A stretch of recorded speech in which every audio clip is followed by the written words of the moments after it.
नमस्कार, बहुत स्वागत है आपका। मैं हूं आपके साथ प्रेरणा मिश्रा और बड़ी खबर इस वक्त आपको रायपुर से बता रहे हैं, जहां रायपुर दक्षिण उपचुनाव लड़ेंगे सुनील सोनी। बीजेपी ने सुनील सोनी के नाम पर मुहर लगाई है। पूर्व सांसद और रायपुर से 2 बार महापौर रह चुके हैं सुनील सोनी। सुनील सोनी का लंबा राजनीतिक अनुभव है और अब सुनील सोनी उपचुनाव लड़ने की तैयारी में। भारतीय जनता पार्टी ने सुनील सोनी के नाम पर मुहर लगा दी है। पूर्व सांसद के तौर पर भी अपनी भूमिका निभा चुके हैं। इसी के साथ रायपुर से 2 बार महापौर की भूमिका भी सुनील सोनी ने निभाई है। भारतीय जनता पार्टी के दिग्गज नेता छत्तीसगढ़ में माने जाते हैं सुनील सोनी, और अब चुनाव लड़ेंगे। बीजेपी ने मुहर लगा दी है रायपुर दक्षिण से। रुपेश गुप्ता हमारे संवाददाता इस वक्त हमारे साथ जुड़ गए हैं। रुपेश, रायपुर दक्षिण से बीजेपी ने उम्मीदवार के नाम का ऐलान कर दिया है, बताइएगा। पूर्व सांसद सुनील सोनी, जिनकी टिकट काटी गई थी 2024 के इलेक्शन में और जिनकी जगह बृजमोहन अग्रवाल को टिकट दी गई थी, उसी बृजमोहन अग्रवाल की सीट पर उनके दोस्त सुनील सोनी को टिकट दी गई है। और माना यह जा रहा है कि बृजमोहन की इसमें बड़ी भूमिका है, क्योंकि बृजमोहन की सीट थी जो खाली हुई थी, 8 बार के लगातार विधायक थे, तो इस लिहाज से उनसे पूछा गया और उन्होंने एक ही नाम लिया और वो नाम था सुनील सोनी का। हालांकि अटकलें बहुत सारे नामों की थी, लेकिन जो जानकारी हमारे पास है उसके मुताबिक आलाकमान के पास 2 ही नाम पहुंचे हुए थे, पैनल में फाइनल हुए थे। एक सुनील सोनी का और दूसरा नंदन जैन का, जिनको आरएसएस और भारतीय जनता पार्टी का सपोर्ट था। लेकिन चूंकि ये ट्रेडिशनली, बल्कि इनके पिताजी भी संघ की पृष्ठभूमि से आते हैं सुनील सोनी से, इस लिहाज से उनकी दावेदारी काफी मजबूत थी। और एक बार फिर से बृजमोहन अग्रवाल ने रायपुर दक्षिण में अपनी ताकत दिखाई है कि दक्षिण में उन्हीं की चलती है और तमाम जो पार्टी के बड़े नेता हैं उनकी पसंदीदा उम्मीदवारों को पीछे छोड़ते हुए बृजमोहन के उम्मीदवार को तरजीह पार्टी ने दी है। और भारतीय जनता पार्टी ने अपना करीब 25 दिन पहले उम्मीदवार का ऐलान कर दिया है। ठीक है, निश्चित रूप से। और यहाँ पर भी क्योंकि बृजमोहन अग्रवाल के ही इस्तीफा देने के बाद ये सीट खाली हुई थी, एक बार उनका दबदबा यहाँ देखने मिला है। मैं लौटूंगी रुपेश आपके पास, आप बने रहेगा हमारे साथ। मध्य प्रदेश छत्तीसगढ़ उपचुनाव बीजेपी ने प्रत्याशी के नाम का ऐलान कर दिया है। बुधनी से रमाकांत भार्गव को टिकट दिया गया है। वहीं विजयपुर से रामनिवास सिरावत को टिकट दिया गया है। उपचुनाव के लिए बीजेपी प्रत्याशी घोषित हुए हैं। रायपुर दक्षिण से सुनील सोनी को टिकट दिया गया है। तो ये बड़ी खबर इस वक्त आपको बता रहे हैं, जहां पर बुधनी से रमाकांत भार्गव चुनाव लड़ेंगे। सुनील सोनी की अगर बात करें, सुनील सोनी का नाम भी फाइनल कर दिया है भारतीय जनता पार्टी ने रायपुर दक्षिण से। और इसी के साथ विजयपुर में भी सीट में प्रत्याशी के नाम का ऐलान भारतीय जनता पार्टी की ओर से कर दिया गया है। और रुपेश गुप्ता हमारे संवाददाता हमारे साथ लगातार बने हुए हैं, हमें जानकारी दे रहे हैं। रुपेश, बताइएगा उपचुनाव को लेकर अब क्या तैयारियां दोनों सियासी दलों की? देखिए, अब कांग्रेस जाहिर तौर पे जो सबसे ज्यादा पिछड़ती है वो टिकट को लेकर के ही पिछड़ती है। कांग्रेस ने इसको लेकर के भी बैठकों का दौर शुरू हुआ है। अब नाम जो अनाउंसमेंट होगा वो अनाउंसमेंट होते होते करीब 10 दिन और बीत जाएंगे और उसके बाद कांग्रेस की टिकट आएगी, जो अमूमन अब तक की परंपरा रही है। 2 दावेदार कांग्रेस की ओर से हैं जो काफी मजबूत बताए जा रहे हैं। आकाश शर्मा, जो कि यूथ कांग्रेस के प्रदेश अध्यक्ष हैं, उनका नाम काफी तेजी से चल रहा है। हालांकि कन्हैया अग्रवाल का नाम भी चल रहा है, लेकिन कन्हैया अग्रवाल चूंकि बृजमोहन अग्रवाल से 2018 के चुनाव में हार चुके हैं, इस लिहाज से उनकी दावेदारी कमजोर है। और 2019 में जो सुनील सोनी के खिलाफ चुनाव लड़े थे पूर्व मेयर और वर्तमान में नगर निगम के सभापति प्रमोद दुबे, उनकी दावेदारी को सबसे मजबूत बताया जा रहा है। तो बड़ा सवाल ये है कि क्या एक बार फिर से प्रमोद दुबे वर्सेस 2 पूर्व मेयरों के बीच में रायपुर दक्षिण की जंग में देखने को मिलेगा? सुनील सोनी वर्सेस, बिल्कुल। और ये बड़ा सवाल है, आने वाला वक्त ही बताएगा जब कांग्रेस पार्टी की ओर से भी हलचलें और तेज होंगी। मैं लौटूंगी रुपेश आपके पास। प्रमोद शर्मा हमारे संवाददाता इस वक्त हमारे साथ भोपाल से जुड़ गए हैं। प्रमोद, बुधनी से विजयपुर से दोनों जगह से सीट का में प्रत्याशी के नाम का ऐलान हो गया है और यहाँ पर भी बुधनी में अगर मैं बात करूं, पूर्व सांसद को मौका दिया गया है, यानी कि बीजेपी कोई कोताही इस बार उपचुनाव में भी नहीं बरतना चाह रही है, बताइएगा। हाँ बिल्कुल, मध्य प्रदेश की दोनों जो विधानसभा सीट हैं और उस पर उपचुनाव हो रहे हैं, तो बीजेपी ने जो उम्मीद थी कि विजयपुर, जो श्योपुर जिले में सीट आती है कांग्रेस पार्टी को छोड़कर, और सरकार में जो मिनिस्टर बनाए गए, फॉरेस्ट मिनिस्टर है रामनिवास सिरावत, उनको कैंडिडेट बना दिया है। और दूसरा बुधनी जो विधानसभा सीट है, जहां पर एक बड़े चेहरे ने विधायकी छोड़ी थी, उसके बाद तो सीट खाली थी और विदिशा रायसेन और बुधनी माफ कीजिएगा, जो संसदीय क्षेत्र है वहां से जो सांसद रहे हैं रमाकांत भार्गव, उनका कल जो पोस्टर वायरल हुआ था कैंडिडेट के नाम को लेकर ऐलान से पहले, अब वो कैंडिडेट ऑफिशियली बना दिए गए हैं। इस वक्त का लेटेस्ट अपडेट ये है कि दोनों विधानसभा सीट पर जो उपचुनाव हो रहे हैं, विजयपुर से रामनिवास रावत और बुधनी से रमाकांत भार्गव, दोनों ही बड़े कैंडिडेट, बड़े चेहरे माने जाते हैं। एक बुधनी से जो कैंडिडेट बनाए गए हैं रमाकांत भार्गव, वो पूर्व में सांसद रहे हैं, और रामनिवास रावत जो लगभग 6 बार विधायक रहे हैं कांग्रेस पार्टी से, लेकिन कांग्रेस पार्टी छोड़कर वो बीजेपी में आए हैं और फिलहाल मिनिस्टर है, और अब वो बीजेपी के टिकट पर यहाँ से चुनाव लड़ेंगे। ये बड़ा अपडेट है। बीजेपी ने दोनों ही जो विधानसभा सीट है जहां पर उपचुनाव हो रहे हैं, बाय इलेक्शन हो रहे हैं, कैंडिडेट के नाम का ऐलान कर दिया है, क्योंकि आज दूसरा दिन था नॉमिनेशन का, लेकिन अब तक ऐलान नहीं होने से नामांकन फॉर्म दाखिल नहीं हो पाए थे। लेकिन अब बीजेपी ने क्लैरिटी कर दी है, और संभावना भी पहले से जाहिर की जा रही थी कि बुधनी से रमाकांत भार्गव इलेक्शन लड़ सकते हैं, तो दूसरी तरफ रामनिवास रावत का तो पहले से तय था, लेकिन औपचारिक ऐलान का बाकी था। लिहाजा आप देखने वाली बात ये होगी कांग्रेस पार्टी यहाँ से किसको चुनाव मैदान में उतारती है, क्योंकि आप देखेंगे तो विजयपुर ये कांग्रेस पार्टी की सीट रही है।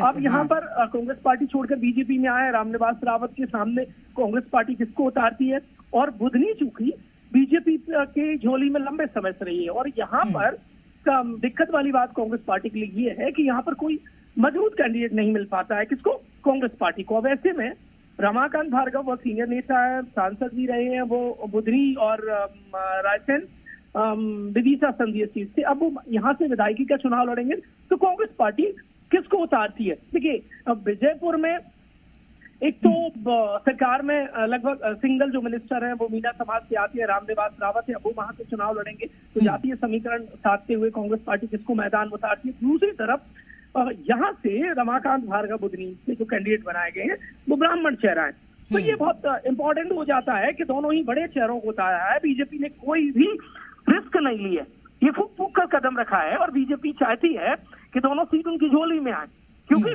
विजयपुर जो विधानसभा सीट है वो प्रतिष्ठा का सवाल हो गई है। किसके लिए, कांग्रेस पार्टी और बीजेपी के लिए।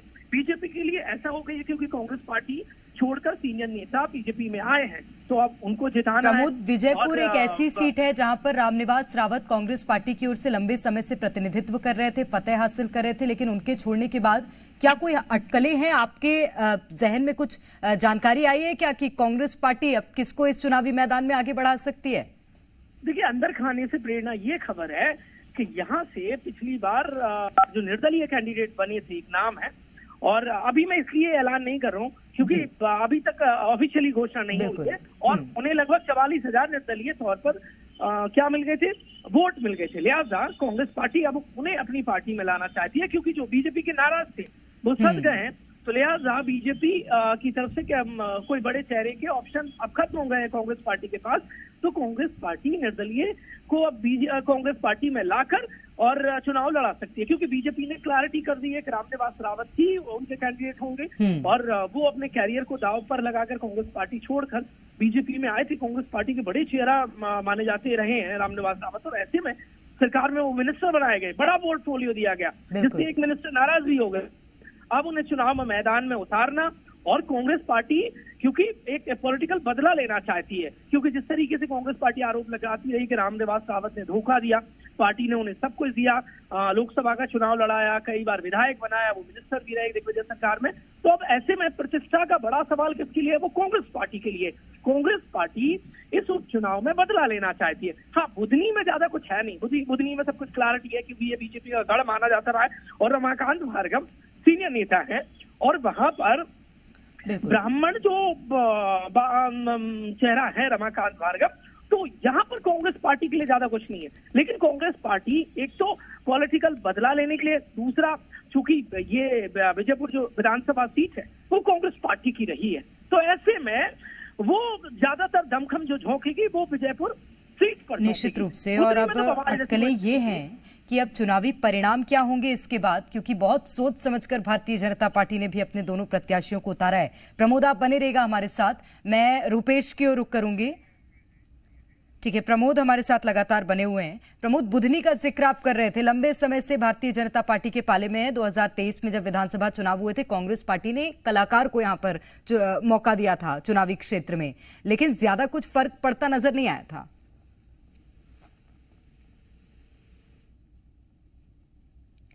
चलिए, प्रमोद से भी संपर्क करने का प्रयास किया जाएगा, लेकिन इस वक्त आपको बड़ी खबर बता रहे हैं। उपचुनाव है 13 नवंबर को और उसके लिए भारतीय जनता पार्टी की ओर से अपनी सूची जारी कर दी गई है। मध्य प्रदेश और छत्तीसगढ़ के लिए मध्य प्रदेश में 2 सीटों पर उपचुनाव होना है, वहीं छत्तीसगढ़ में रायपुर दक्षिण सीट खाली हुई, जब रायपुर लोकसभा सीट से बृजमोहन अग्रवाल चुनावी मैदान में उतरे भारतीय जनता पार्टी की ओर से, फतेह हासिल की। और अब उसके बाद रायपुर दक्षिण से भारतीय जनता पार्टी ने सुनील सोनी को मौका दिया है। पूर्व में सांसद रह चुके हैं, कद्दावर नेता माने जाते हैं भारतीय जनता पार्टी के, और रायपुर दक्षिण से इस बार चुनावी मैदान में होंगे। हालांकि अब कांग्रेस पार्टी इनके सामने किसे मौका देती है, किसे चुनावी मैदान में खड़ा करती है, ये जरूर देखना होगा। वहीं अगर मैं बात करूं मध्य प्रदेश की बुधनी और विजयपुर सीट की, श्योपुर जिले में आती है विजयपुर सीट, और यहां पर रामनिवास रावत को भारतीय जनता पार्टी की ओर से टिकट दिया गया है और मंत्री के तौर पर भूमिका निभा रहे हैं रामनिवास रावत। और कांग्रेस पार्टी के पहले बड़े नेता माने जाते थे, लेकिन इस्तीफा देकर भारतीय जनता पार्टी में शामिल हुए और अब बीजेपी की ओर से एक महत्वपूर्ण चेहरा और एक बड़ा चेहरा रामनिवास रावत को माना जा रहा है। उन्हीं के इस्तीफा देने के बाद ये सीट खाली भी हुई थी विजयपुर की। बुधनी की हम बात करें, बुधनी सालों से भारतीय जनता पार्टी के पाले में रही है। रमाकांत भार्गव को यहां से भारतीय जनता पार्टी ने अब टिकट दे दिया है। हालांकि बुधनी में लंबे समय से कांग्रेस पार्टी के पाले में कुछ भी नहीं आया है, बीजेपी यहां से लंबे समय से जीत हासिल करती आई है।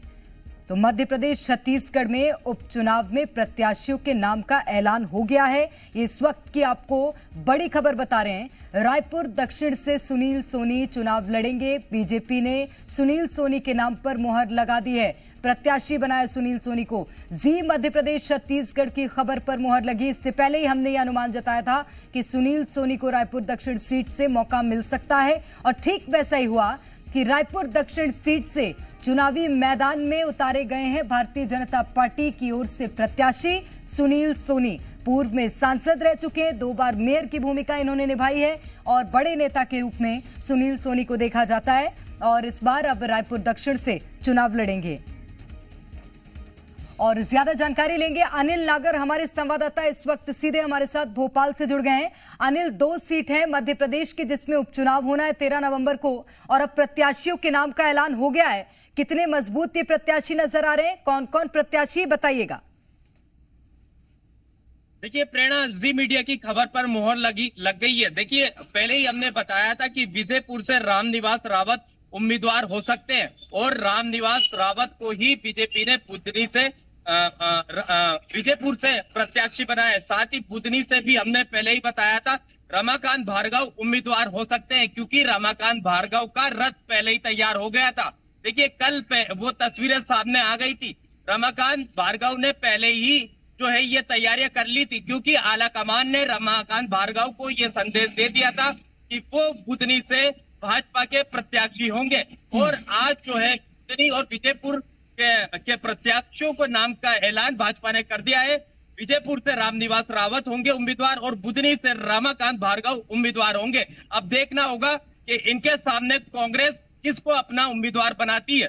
जी निश्चित रूप से। और चुनाव को लेकर अब भारतीय जनता पार्टी किस तरह से मैदान में अपनी भूमिका तैयार कर रही है, अनिल ये भी बताइएगा। मुझे लग रहा है कि एक बार फिर से कांग्रेस यहां पर पिछड़ती नजर आ रही है, क्योंकि अभी तक ना ही हलचलें नजर आई है चुनावी मैदान में और ना ही प्रत्याशी के नाम का ऐलान किया है।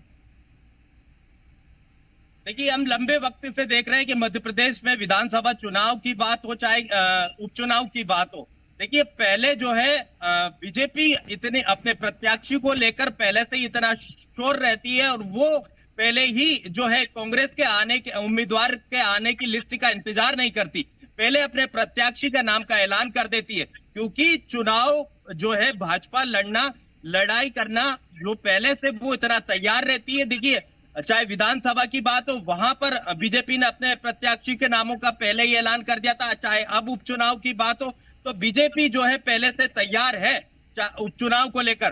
विजयपुर में देखिए कहीं ना कहीं कांग्रेस की पहले ही टेंशन है, मुश्किलें बढ़ चुकी थी, क्योंकि जिस तरह से वहां पर बाबू जंडेल ने भगवान शिव ठीक को है, लेकर मैं जो बयान दिया था, लौटूंगी वहां जो है अनिल कई आपके तरह पास। के इस वक्त सवाल हमारे जो साथ है फोन लाइन पर खुद भारतीय जनता पार्टी के प्रत्याशी रामनिवास रावत जी जुड़ गए हैं। बहुत स्वागत करती हूँ रामनिवास रावत जी आपका जी मध्य प्रदेश छत्तीसगढ़ में।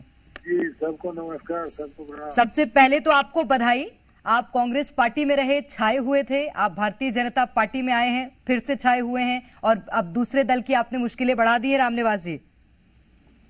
बहुत बहुत धन्यवाद आपको, पार्टी के सभी नेताओं को धन्यवाद देता हूँ, आभार व्यक्त करता हूँ। और जिस आशा और विश्वास के साथ मुझे लिया है और जिस तरह से मुझे सम्मान दिया है, मैं उनका आभारी हूँ और सबसे उम्मीद करता हूँ सभी पार्टी के कार्यकर्ताओं को, सभी के प्रति मैं आभार व्यक्त करता हूँ। रामनिवास रावत जी, इस बार चुनौती तो नहीं समझ रहे हैं इस उपचुनाव को, क्योंकि जिस चिन्ह पर जनता आपके नाम पर मुहर लगा रही थी अब वो चिन्ह बदल गया है, नाम तो वही है।